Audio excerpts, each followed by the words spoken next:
মুসলমানের ছেলেরা ও নবীর উম্মতিরা, আল্লাহ পাকের ওলি বান্দা, আল্লাহ পাকের ওলি বান্দা নদীর ধারে গিয়ে আল্লাহর দরবারে রোনাজারি করতে লাগে আর আল্লাহকে বলতে লাগে, আয় আমার রব, আয় আমার প্রভু, আয় আমার মালিক, আয় আমার সৃষ্টিকর্তা নারাম, আমি আপনার বান্দা, আমি আপনার গোলামের বাচ্চা গোলাম। আপনি যখন আমাকে খাবার প্রদান করে থাকেন আমি সেই খাবার ভক্ষণ করে থাকি। আল্লাহ আপনি যেদিন আমাকে ক্ষুধা রাখেন, ক্ষুধার্ত রাখেন, আমি ক্ষুধার্ত থাকি, আমি রোজা রাখি, আমি তাকওয়া করতে পছন্দ করি। আল্লাহ পাক এমন কোন আমল যাতে আমার দ্বারাই না হয়ে যায় যে আমলে আমার সমস্ত নেক আমলগুলো বরবাদ হয়ে যাবে। আল্লাহ বদ আমল যেন আমার ভালো আমলের মধ্যে ঢুকে না যায়। এই রকম নিয়ত করতে করতে আল্লাহর ওলি যখন ওই নদীর ধারে গিয়ে পৌঁছেছেন, একটা মাছ ওই আল্লাহর ওলির সামনে এসে ঘুরছে। আল্লাহর ওলি এই মাছটাকে ধরলেন, মাছটাকে ধরে বাড়িতে নিয়ে এলেন, বাড়িতে ধরে নিয়ে এসে মাছটাকে কাটলেন, মাছটাকে খণ্ডন করলেন। খণ্ডন করার সাথে সাথে, পেট কাটার সাথে সাথে আল্লাহর ওলি দেখতে পেলেন, ওই বুজুর্গ ব্যক্তিটা দেখতে পেলেন, আমার আল্লাহ পাক রব্বুল আলামিনের কাছে বান্দা দোয়া চেয়েছে, আর বান্দার দোয়া কবুল করে, বন্ধুর দোয়া কবুল করে আমার আল্লাহ পাক ওই নদীর মাছের পেটের ভেতরে আমার আল্লাহ পাক একটা হীরের টুকরো দান করে দিয়েছে। ও নবীর উম্মতিরা, মুসলমানের ছেলেরা, দেখো আতিউল্লাহ, যারা আল্লাহকে ভয় করে, যারা আল্লাহ পাক রব্বুল আলামিনের আল্লাহ পাককে পাওয়ার জন্য তাকওয়া করে, আল্লাহর হাবিবকে মুহাব্বত করে, তিনার রাস্তা অনুসরণ করে, উলিল আমরদেরকে মানে, উলিল আমরের রাস্তাটাকে অনুসরণ করে নেয়। ও নবীর উম্মতিরা, আল্লাহ জানিয়েছে বান্দা আমি আল্লাহ পাক তোমাদের কাছে শেষ নবী পাঠিয়ে দিলাম। মা কানা মুহাম্মাদুন আবা আহাদিম মির রিজালিকুম ওয়ালাকিন রাসূলুল্লাহি ওয়া খাতামান নবিয়্যিন। আল্লাহ পাক বলছে নিশ্চয়ই আমি আল্লাহ পাক যে নবী তোমাদেরকে দিয়েছি, হাবিবুল্লাহ বলো শেষ নবী, শেষ পয়গম্বর, খাতমে নবুয়ত, খাতমে রিসালাত, আমি আল্লাহ পাক নবীদের দরওয়াজা বন্ধ করে দিলাম, আর নবী পাঠাবো না, আর নবী প্রেরণ করব না, উনি হলেন আমার শেষ নবী। ও নবীর উম্মতিরা, কিন্তু আল্লাহর নবী বলছেন তোমরা, আমি রাসূলুল্লাহ ইন্তেকাল করে চলে যাব, আমি রাসূলুল্লাহ আমার ওয়ারিস, আমার সূত্র কাদের মাধ্যমে পাবে? না আলেম ওলামা হাক্কানীদের দরবারে চলে যাবে। এখন প্রশ্ন হলো হাক্কানী কারা?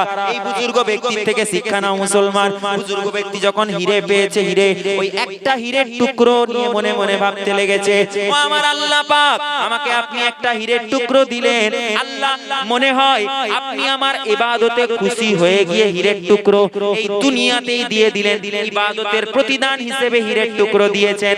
আখিরাতটা মনে হয় আমার বরবাদ হয়ে যাবে। আল্লাহ পাক দুনিয়াতেই যদি আমার ইবাদতের প্রতিদান আপনি দান করে দেন, তাহলে আপনার আখিরাতে আমি কি পাবো? প্রশ্ন করছে আল্লাহ, এই ইবাদত করেছি আমি, এত আমি তাকওয়া করেছি, ইবাদত করেছি, আল্লাহ আমার ইবাদতের ফল দুনিয়াতেই আপনি দিয়ে দিচ্ছেন, মানে আখিরাতে আপনার জান্নাত আমি পাবো না, হিসাব আপনি আমার করবেন? আল্লাহর কাছে কাঁদছে, কাঁদতে কাঁদতে কাঁদতে কাঁদতে ওলি বান্দা তো তাকওয়া করে, একজন সুফি দরবেশ চলে গেছেন কার কাছে? ওই হীরের টুকরোটা হাতে নিয়ে একজন আলেমের কাছে চলে গেছেন। আলেম কে? যার ভেতরে কোরআন সুন্নাহর জ্ঞান রয়েছে, ইজমা কিয়াসের জ্ঞান রয়েছে। ওই আলেমের কাছে গিয়ে বসে গেছে, হুজুর আপনার কাছে একটা প্রশ্ন আছে। কি প্রশ্ন বাবা? না আমি এই হীরের টুকরোটা একটা মাছ নদী থেকে ধরে আনলাম, মাছের পেটটা যখনই কাটলাম পেটের ভেতর থেকে এই হীরের টুকরো বেরালো, আমি আল্লাহর কাছে দোয়া চেয়েছিলাম, আল্লাহ আমি ক্ষুধার্ত, আমাকে কিছু দেন আপনি খাবার জন্য, রিজিকের ব্যবস্থা করে দেন। আল্লাহ পাক রব্বুল আলামিন এই মাছটাকে আমার ব্যবস্থা রিজিক হিসেবে পাঠিয়ে দিলেন, কিন্তু এই মাছের ভিতরে আল্লাহ যে হীরেটা দিলেন, আমি তো ভাবছি যে আল্লাহ কি আমার ইবাদতের প্রতিদান দুনিয়াতেই দিয়ে দিল, আখিরাতে কিচ্ছু দেবে না? আলেম বান্দাটা হাসছে আর বলছে, এই আল্লাহর বান্দা শোনো, তুমি যেটা ভাবছো সেটা নয়, তুমি তাকওয়া করো। বলছে হ্যাঁ আমি সব সময় মনে মনে ভয় পাই আর আল্লাহর কাছে দোয়া চাই, আল্লাহ তুমি আমাকে হারাম খাবার খাইও না, আল্লাহ হালাল খাইও। আল্লাহ ভুকা থাকবো ঠিক আছে, কিন্তু হারাম আমি গ্রহণ করব না, হারামের থেকে মৃত্যুটাই আমার কাছে শ্রেষ্ঠ। জোরে বলুন না সুবহানাল্লাহ। হারামের থেকে মৃত্যু আমার কাছে শ্রেষ্ঠ। আলেম বান্দা হাসতে হাসতে বলছে, আল্লাহ এটা ইবাদতের প্রতিদান দেয়নি তোমাকে, কিসের প্রতিদান দিয়েছে হুজুর? না তুমি যে তাকওয়া করো ইবাদতের প্রতিদান আল্লাহ আখিরাতে দিবে, তুমি যে তাকওয়া করো, তাকওয়া করার কারণে আল্লাহ তাকওয়ার প্রতিদান হিসেবে এই হীরেটাকে আল্লাহ তোমার রিজিক হিসেবে পাঠিয়ে দিয়েছে। জোরে বলুন সুবহানাল্লাহ। ওই ব্যক্তি টুকরোটা নিয়ে গিয়ে বাজারে বিক্রি করলো, অর্থ নিল, অর্থ নিয়ে বাজার থেকে কেনাকাটা করে বাড়িতে এসে খাওয়া দাওয়া করছে। হে মুমিন মুসলমান, ছোট্ট একটা মিসাল দিলাম কেন প্রথমে, যে আমাদের মধ্যে এমনও ব্যক্তি হয়তো আমরা এখানে বসে আছি আর মনে মনে ভাবছি আল্লাহ এই জায়গা কি আমার জন্য উত্তম উচিত জায়গা? হ্যাঁ আল্লাহর বান্দারা, এই জায়গাটাই হলো উচিত জায়গা। বান্দা তুমি এই জায়গা দুনিয়ার তামাম জায়গায় ঘুরে নাও, আজকে পেরিয়ে যাবে, তোমার এই গ্রামেতে তুমি আর কালকে এই জায়গাটা পাবে না। পাবেন এই জায়গা? আর পাবেন না। এই জায়গায় আজকে আমি এসেছি, আমি দুটো কথা বলছি। আমার আগে একজন হুজুর বললো, তার আগে আমার ক্লাসমেট জনাব মৌলানা আমাদের ইমরান ফাতেহি ভাই, উনি আলোচনা করলেন। আমার ক্লাসমেট, আমরা ফুরফুরা শরীফে পড়াশোনা করতাম। আপনাদের জামাই তো, আপনাদের কারো জামাই কারো দুলা ভাই, আল্লাহ পাক তার রিজিকে বরকত দিক, বলুন না আমিন। আল্লাহ তার হায়াতকে বাড়িয়ে দিক, বৃদ্ধি করে দিক, বলুন না আমিন। মুসলমানের ছেলেরা ও নবীর উম্মত উম্মতিরা, তাই তো আল্লাহ পাক জানিয়ে দিল, বান্দা খৌফ, আমার ভয় তুমি অন্তরে পোষণ করে নাও। আর কি করব আল্লাহ বলছে, বান্দা আমি যেহেতু ঘোষণা দিয়ে দিয়েছি, খাতমে রিসালাত, খাতমে নবুয়ত আমি আমার হাবিবুল্লাহকে পাঠিয়ে দিয়েছি, তুমি আমি আল্লাহ পাক আমাকে যেমন মানবে, কোরআনে আমি আল্লাহ পাক জানিয়ে দিয়েছি।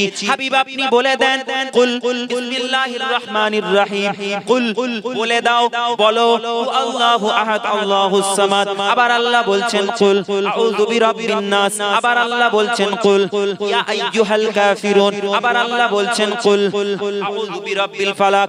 আল্লাহ পাক রব্বুল আলামিন বলছে, এই দুনিয়ার মানুষ তোমরা নামাজ পড়তে যাবে, আমার হাবিবুল্লাহকে মানবে না? না হবে না, চলবে না। যেখানেই যাবে আমার হাবিবুল্লাহকে পেয়ে যাবে। যাও বান্দারা, মসজিদের মাইকে যখন আজান হয়, আজানে যখন মুয়াজ্জিন তোমাকে আহ্বান করে, যেমন আশহাদু আল্লা ইলাহা ইল্লাল্লাহ বলে, তেমন আশহাদু আন্না মুহাম্মাদার রাসূলুল্লাহ বলে। আবার বান্দা তুমি সর্বশ্রেষ্ঠ ইবাদত, আফজাল ইবাদত যখন নামাজে দাঁড়িয়ে যাও, যেই নামাজ হলো আসসালাতু মিরাজুল মুমিনিন, বান্দার সঙ্গে আল্লাহর দিদার, আল্লাহর মেরাজ, ওই নামাজের মধ্যেও আল্লাহ পাক রব্বুল আলামিন হাবিবুল্লাহ জিকির ঢুকিয়ে দিয়েছে, হাবিবুল্লাহর নাম ঢুকিয়ে দিয়েছে। বান্দা নামাজে বসবে, তাসাউদে বসে যখন আত্তাহিয়াতু তেলাওয়াত করবে, আত্তাহিয়াতু লিল্লাহি ওয়াস সালাওয়াতু ওয়াত তাইয়্যিবাতু, আমরা পড়ি কি পড়ি না? আল্লাহর রাসূল যখন মেরাজে গেছেন, মেরাজে যাওয়ার পরে তে আল্লাহর দরবারে যাওয়ার পর আল্লাহ পাক রব্বুল আলামিন কথোপকথন করছেন হাবিবুল্লাহর উপর। ওই সময়েতে আল্লাহর হাবিব সাল্লাল্লাহু আলাইহি ওয়াসাল্লাম, আল্লাহর হাবিব পাঠ করছেন, কি পাঠ করছেন? আত্তাহিয়াতু লিল্লাহি ওয়াস সালাওয়াতু ওয়াত তাইয়্যিবা। পড়েন কি পড়েন না? পড়েন তো সবাই? দরুদ পড়েন কি পড়েন না নবীর উপরে? আমরা নামাজে যে দরুদ পড়ি, এই দরুদের নাম কি? যে দরুদ ইব্রাহিম। কেন ইব্রাহিম আলাইহিস সালামের নাম আছে বলে? কোথাও হাদিসে কিন্তু উল্লেখ নেই দরুদ ইব্রাহিম বলে, কোনো হাদিসে নাই। কেন ওখানে তো আপনার নবীর নাম আছে না নেই? মুহাম্মাদুর রাসূলুল্লাহ সাল্লাল্লাহু আলাইহি ওয়াসাল্লামের নাম আছে না নেই? আল্লাহ আপনি যেমন ইব্রাহিম আলাইহিস সালাতু ওয়াস সালাম এবং তার সন্তানাদির প্রতি আল্লাহ রহমত বর্ষণ করেছেন, তেমন আল্লাহর হাবিব বলছেন আমার প্রতি, শেষ নবী এবং শেষ নবীর আহলে বায়াতের প্রতিও শান্তি বর্ষণ করুন, বলুন না সুবহানাল্লাহ। আল্লাহ বলছেন ইন্নামা ইউরিদুল্লাহু লিইউযহিবা আনকুমুর রিজসা আহলাল বাইতি ওয়া ইউতাহহিরাকুম তাতহীরা। আল্লাহ শান্তি বর্ষণ করলেন, শুধু শান্তি নয়, আল্লাহ বললেন আমি তাদেরকে ধুয়ে মুছে আমি পবিত্র বানিয়ে দিলাম, জোরে বলুন না সুবহানাল্লাহ। মুসলমান সেই নবীর নাম নামাজে আল্লাহ দিয়েছেন, আল্লাহুম্মা সাল্লি আলা মুহাম্মাদ। পড়ি কি পড়ি না? অতএব এই নামাজে যেই দরুদ পড়ি ওটাকে বলা হয় দরুদে তাশাহুদ। দরুদে তাশাহুদ মনে থাকবে? কেউ বলেন দরুদে ইব্রাহিম, ঠিক আছে কোনো অসুবিধা নেই, বলবেন ইব্রাহিম নবীর নাম আছে। আবার কেউ যদি বলে দরুদে মুহাম্মাদি, ওটাও বলা চলবে। চলবে কি চলবে না? ওটা নামাজের জন্য খাস। ওটা কিসের জন্য খাস? আমরা এই মজলিসে বসে কি পড়ি? আল্লাহুম্মা সাল্লি আলা সাইয়্যিদিনা মাওলানা মুহাম্মদ ওয়া আলা আলি সাইয়্যিদিনা মাওলানা মুহাম্মদ। পড়ি কি পড়ি না? তো এক একটা জিনিসের জন্য এক একটা জিনিস খাস। নামাজের জন্য ওই দরুদ খাস। মুসলমানের ছেলেরা ও নবীর উম্মত উম্মতিরা, আজানে নবীর নাম, নামাজে নবীর নাম। আমি আপনাদেরকে প্রথমেই বললাম জান্নাতের দরওয়াজায় নবীর নাম, আরশে মুআল্লাই নবীর নাম। কেমন নবীর নাম লেখা আছে? আদম সফিউল্লাহ, আল্লাহ পাক রব্বুল আলামিন প্রথম মানুষ যাকে বানিয়েছিল। হে মুমিন মুসলমান, দুইবার আমার আল্লাহ পাক মানব জাতির সূচনা করেছিলেন। দুইবার। কয়বার? দুবার। একবার হচ্ছে আদম নবী থেকে, আরেকবার কার থেকে? নূহ, হযরতে নূহ আলাইহিস সালাম থেকে। জানেন না, নূহ নবীকে আল্লাহ হুকুম করছেন, হে আমার নবী তুমি একটা কিস্তি নির্মাণ করো। আল্লাহর নবী নূহ কম বেশি 100 বছর 150 বছর নয়, 9 থেকে 950 বছর আল্লাহর দ্বীনের দাওয়াত দিয়েছেন। জোরে বলুন না সুবহানাল্লাহ। এই 950 বছর দ্বীনের দাওয়াত দেন, মানুষের কাছে গিয়ে কলমা শেখান। মুসা নবী কলমা, মুসা নবীর উম্মতরা কলমা পড়ছে লা ইলাহা ইল্লাল্লাহ, মুসা কালিমুল্লাহ। এখন আদম নবীর উম্মতরা কলমা পড়েছে লা ইলাহা ইল্লাল্লাহ, আদম সফিউল্লাহ। নূহ নবীর উম্মত উম্মতিরা কলমা পড়েছে লা ইলাহা ইল্লাল্লাহ, নূহ নবিউল্লাহ। এখন নূহ নবীর উম্মত উম্মতিদের কাছে নূহ নবী দাওয়াত দেন। যারা কাফের ছিল, আল্লাহর প্রতি ঈমান আনেনি, তাদের কাছে দাওয়াত দেন। 950 বছর আল্লাহর নবী নূহ দাওয়াত দিয়েছেন। এই 950 বছর যে পরিশ্রম করেছেন, মেহনত করেছেন, এর ফলাফল কি বেরিয়ে এলো? না, 80 জন ঈমান গ্রহণ করলো, কলমা পড়লো, নূহ আলাইহিস সালামকে নবী মানলো, আল্লাহকে স্বীকার করলো। জোরে বলুন সুবহানাল্লাহ। ধৈর্য ছিল কি ছিল না? আমাদের ধৈর্য তো আছে। আমার পছন্দের হুজুর নেমে গেছে, আমি এবার পালিয়ে যাই। Go to home. আবার ইয়া নবী সালাম আলাইকা তাবারুক দিয়া হয় যখন চলে। ঠিক না বলবো? এখন আমাকে ইউটিউবে যখন ছেলেরা দেখবে বলবে ও ভাইরাল হুজুর এসেছে, চলো গিয়ে বসি। আমি কোন হুজুর চাই না যে মানুষ তার জন্য মজলিসে এসে বসে। একজন প্রকৃত হাক্কানি যে হবে, সুফি যে হবে, আলেম যে হবে, চাইবে যে আল্লাহ আল্লাহ রাসূলের জন্য, তিনি আল্লাহ আল্লাহ রাসূলকে খুশি করার জন্য এই মজলিসে এসে বান্দা বসুক। মজলিস কার? আল্লাহর মজলিস। আল্লাহর মজলিস এটা মাজালিসুল্লাহ। মজলিস কার? নবীর মজলিস এটা। মজলিস কার? এই মজলিস হলো শিক্ষার মজলিস। এখান থেকে মানুষ শিখে, শিক্ষা নিয়ে বাড়িতে যায়। আমাদের হাল এত খারাপ কেন বলেন তো? এই এপস্টিন ফাইল বেরিয়েছে, এপস্টিনে দেখেন নাম এসেছে সব। এপস্টিন ফাইল দেখে আমাদেরকে শিক্ষা নিতে হবে। হে দুনিয়ার মানুষ, দুনিয়া আমাদের জন্য চিরস্থায়ী না, মরে যাব। সময় থাকতে নিজেকে গোছাও, নিজেকে পবিত্র করো, নিজের অন্তরকে পবিত্র করো। তার সাথে সাথে তোমার যে সন্তানাদি আছে, তোমার মেয়ে আছে, তোমার ছেলে আছে, মেয়েকে সুশিক্ষায় শিক্ষিত করো, কুরআন হাদিসের শিক্ষা দাও। যখন সময় পাবে মেয়েকে নিয়ে বসে বসে রাসূলের উপর নাত পড়ো, রাসূলের উপর দরুদ পড়ো, দরুদ শেখাও, নবীদের ইতিহাস, নবীদের জীবনী শোনাও। ফোন দিয়ে দিও না হাতে, ফোন দিয়ে দিলে মেয়েরা গান শুনবে, মেয়েরা সিনেমা দেখবে, মেয়েরা সিরিয়াল দেখবে।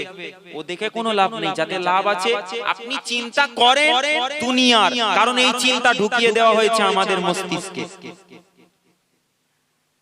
বনি ইসরাইলের সময়ে একজন বান্দা এত আল্লাহর ইবাদত করেছে, কিন্তু খবর পেয়ে গেছে একদিন যে মানুষ আল্লাহ ছেড়ে আর শিরক করছে, পূজা করছে। কাকে? না, একটা গাছকে। কোন গাছ? খেজুর গাছ। পূজা করছে মানুষ। এখন ওই ব্যক্তিটা যখন জানতে পেরেছে, গাছটা কাটার জন্য বাড়ি থেকে রওনা দিয়ে দিয়েছে। রাস্তায় হেঁটে হেঁটে যাচ্ছে, পথের মাঝখানে একজন বয়স্ক মানুষ, মুরব্বী মানুষ এসে মাঝপথে দাঁড়িয়ে গেছে। দাঁড়িয়ে গিয়ে বলছে, হে যুবক, কোথায় যাও হে আল্লাহর বান্দা? বলছে, আমি যাচ্ছি, আল্লাহ ছাড়া কারো ইবাদত করা যাবে না, আর আমি আল্লাহর ইবাদত করি, আল্লাহর গোলাম, আল্লাহর বান্দা। আমি বেঁচে থাকতে মানুষ খেজুর গাছের ইবাদত করবে, আমি কেমন করে সহ্য করব? আমি এই গাছকে এক্ষুনি কেটে ফেলবো। মুরব্বী ব্যক্তিরা বলছে, শোনো, এতে তোমার কোনো ফায়দা নেই, তুমি কেটে কি করবে? বলছে, না, আমি কাটবো, কারণ আমার আল্লাহর সাথে বান্দা শরীক করবে কাউকে, এটা আমি মেনে নিতে পারবো না। কি বাবাজি, আপনাদের কষ্ট হচ্ছে নাকি? ঠিক আছে। তো যখন এই কথা বলেছে, মুরব্বী বলছে, শোনো, এর থেকে ভালো জিনিস যদি তোমাকে, উত্তম জিনিস কিছু দিই, কি দিবে?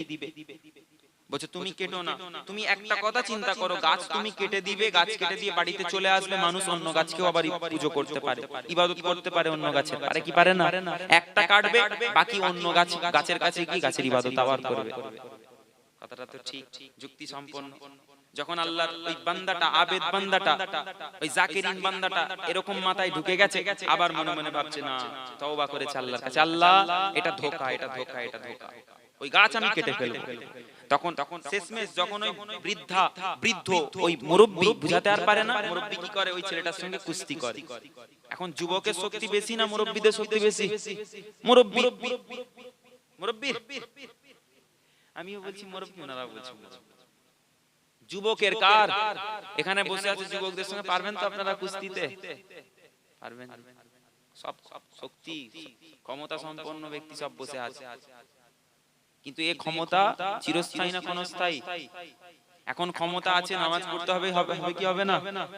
আপনাদের এটা মক্তব না ঈদগাহ? কি মাদ্রাসা? মাদ্রাসার উন্নতি কল্পে একটা জলসা করাবেন, মনে থাকবে? মাদ্রাসার উন্নতির জন্য গ্রামে গ্রামে কালেকশন করে মাদ্রাসা ঠিক করবেন, মাদ্রাসায় দেওয়াল দিবেন। কথা কি খারাপ নাকি?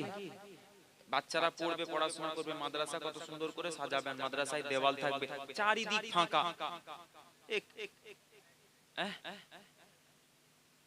যাক, ঠিক আছে।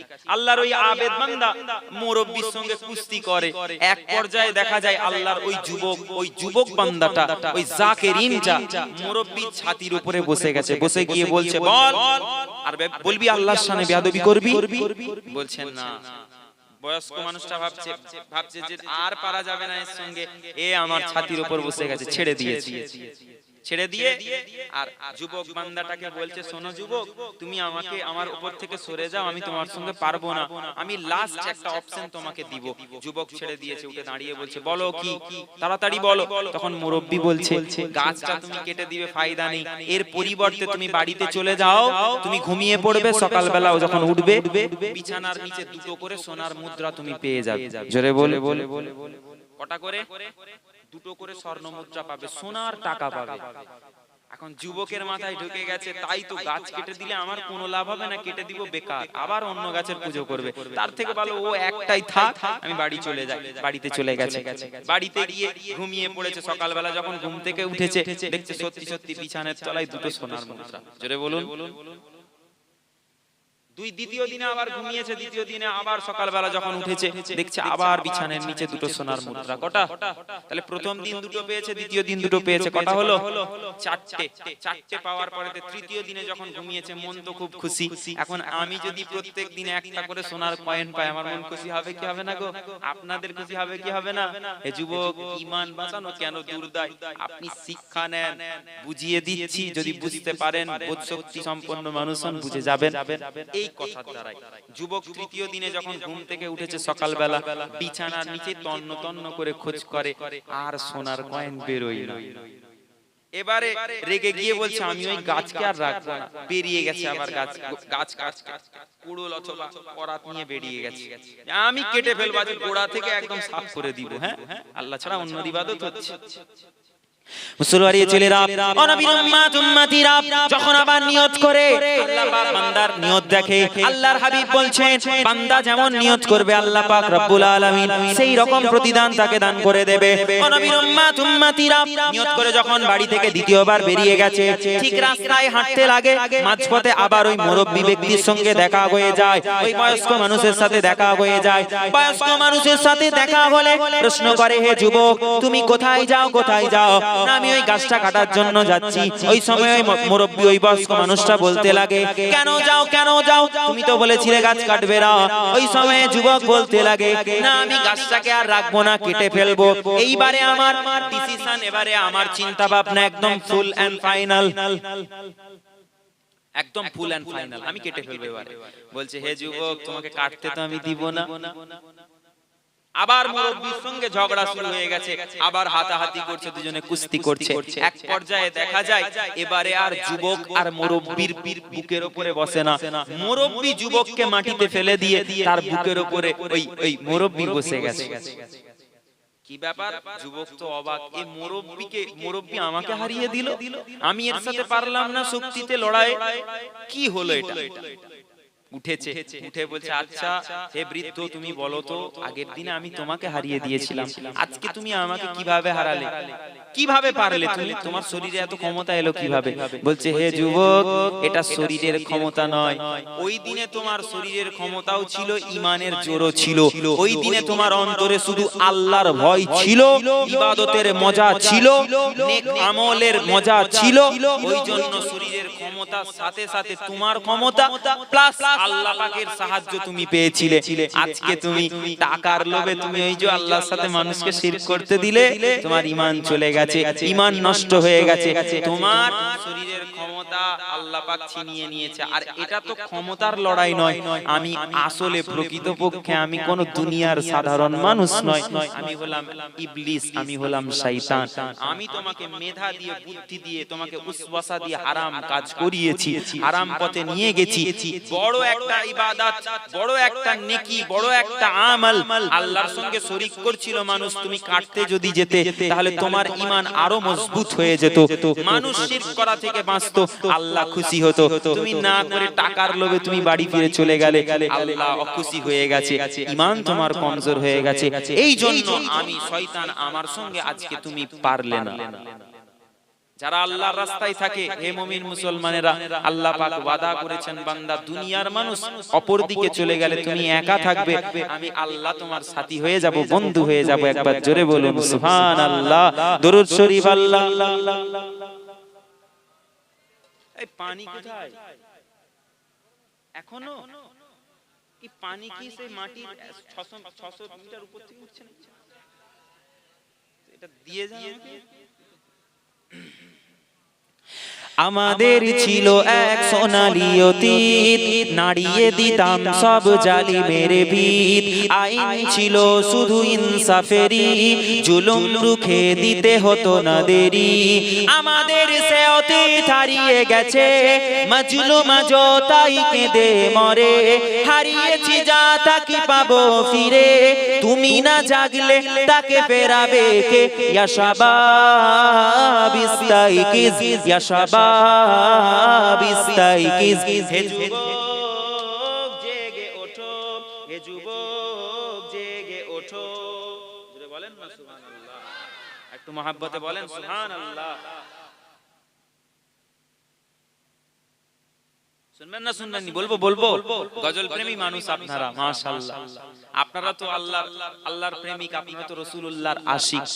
হে মুসলমান, বন্ধু বানাও দুনিয়াতে, নবী বলছেন খারাপ মানুষকে বানিও না। বানাবেন কাকে? ভালো মানুষ। খারাপ মানুষকে বন্ধু বানাবেন, দুনিয়াও বরবাদ, আখিরাতও বরবাদ। একজন ভালো, একজন মুমিনকে যার চরিত্র ভালো, যে ইবাদত করে, যে রমজান মাস আসছে সামনে, রমজান মাস আসছে না? আসছে কি আসছে? রোজা রাখবেন কি রাখবেন না? হ্যাঁ মুমিন মুসলমান, কবি বলেছে। আবার এলো রমজান, আবার এলো রমজান, আবার এলো রমজান, আবার এলো রমজান, শান্তির নিয়ে বার্তা, মুক্তির নিয়ে বার্তা, শান্তির নিয়ে বার্তা, মুক্তির নিয়ে বার্তা, মুবারক মাস, রহমের মাস, মুবারক মাস, রহমের মাস, রহমের মাস মহিয়ান, আবার এলো রমজান, আবার এলো রমজান। রোজা রাখবেন কি রাখবেন না? হাত তুলেন, কে কে রাখবেন হাত তুলেন। নারায়ে তাকবীর, নারায়ে তাকবীর, নারায়ে তাকবীর। সবাই রোজা রাখবেন। আর 15 দিন আগে এই হালুয়া রুটি খেয়েছি, পেট গুড়গুড় করছে, ও বাহানা চলবে, গ্যাস হয়ে গেছে আমার, রোজার আগের দিনে বলবেন, ঘুম থেকে তুলতে এলে কই গো উঠো না, 2টো 2:30টা বেজে গেছে, খেতে হবে তো এবার, আমার পেটটা খুব ব্যথা, ও বাহানাবাজি, ও ছেঁচড়ামু চলবে। বিছান ছেড়ে বিছান ত্যাগ করে দাও। আল্লাহ একটা মাস দিয়েছে, রহমের মাস, বরকতের মাস, গুনাহ মাফের মাস, মাগফিরাতের মাস। এই মাসটা যদি হাতছাড়া করে দেন, আর পরের বছর রোজা পাবো কি পাবো নি আমরা জানি? জানি, আপনারা জানেন? আল্লাহ পাক ছাড়া কেউ জানে না বান্দা। আল্লাহ মউত কবে হবে বান্দার কে জানে? আল্লাহ জানে। বান্দার রিজিক কোথায় কতটা আছে কে জানে? বৃষ্টি কতটা কোথায় বর্ষণ হবে কে জানে? মায়ের পেটে কি বাচ্চা আছে না আছে কে জানে? হ্যাঁ, মউত আল্লাহ পাকের হাতে, আল্লাহ পাকই জানেন। অতএব আমি আপনি ডিসাইড করলে হবে না, না এবছরটা রেখে দিই পরের বছর রাখবো, আমার তো 18 বছর হয়েছে। হে যুবক, তোমার বিয়ে করা যদি তোমার উপরে ফরজ ওয়াজিব সুন্নত হয়ে যায়, তাহলে তুমি নামাজ পড়া কি সুন্নত হয়নি, নামাজ পড়া ফরজ হয়নি, নামাজ পড়া ওয়াজিব হয়নি তোমার উপরে? বিয়ে তোমার স্বপ্ন দোষ হয়ে গেছে, বিয়ে করতে পারবে তুমি। তোমার টাকা রোজগার করছো তুমি, সামথিং দেনমোহর আদায় করার ক্ষমতা আছে, বিয়ের জন্য তুমি যোগ্য হয়ে গেছো। তুমি ভরণ পোষণের দায়িত্ব নিতে পারবে, বিয়ের জন্য যোগ্য হয়ে গেছো। তোমার শরীরে ক্ষমতা আছে, এই গুণগুলো যার মধ্যে থাকবে তারই সেই বিয়ের জন্য উপযুক্ত হয়ে যায়। হে যুবক, জেগে উঠো। হাত উঠবে না উঠবে নি? ইনশাআল্লাহ উঠবে, ইনশাআল্লাহ। আমার সঙ্গে সঙ্গে সকলে পড়বেন, পড়বেন তো সবাই। আমাদেরই ছিল এক সোনালী অতীত, নাড়িয়ে দিতাম সব জালিমের ভিত। আইন ছিল শুধু ইনসাফেরই, জুলুম রুখে দিতে হতো না দেরি। আমাদের সে অতীত হারিয়ে গেছে, মাজলুম আজ তাই কেঁদে মরে। হারিয়েছি যা তাকে পাবো ফিরে, তুমি না জাগলে তাকে ফেরাবে কে? ইয়া শাবাব ইস্তাইকিজ, ইয়া শাবাব ইস্তাইকিজ। হে যুবক, জোরে জোরে, হে যুবক জেগে ওঠো, হে যুবক জেগে ওঠো। হাসছেন আপনারা? ছি ছি ছি ছি, আমরা বুজদিল হয়ে গেছি, হিজড়ে হয়ে গেছি। হাসেন আপনারা, তালি মারেন এরকম করে। তালি মারলেও মানুষ টাকা দিবে, 10 টাকা দিবে কি দিবে নি? যে না রে, এ ছেলেও নয় এ মেয়েও নয়, এ ট্রান্সজেন্ডার, থ্রিলিঙ্গ, এ হচ্ছে হিজড়া। হাসছেন? একটা কথা বলছি বুঝবেন, বাংলাতে বলছি, যে উর্দু নয় বুঝতে পারছেন, ওই জন্য হ্যাঁ করে হাসছেন, মুখের দিকে তাই হুজুর কি বলছে। আমাদের ইতিহাসের কথা বলছি, সালাউদ্দিন আইয়ুবীর কথা বলছি।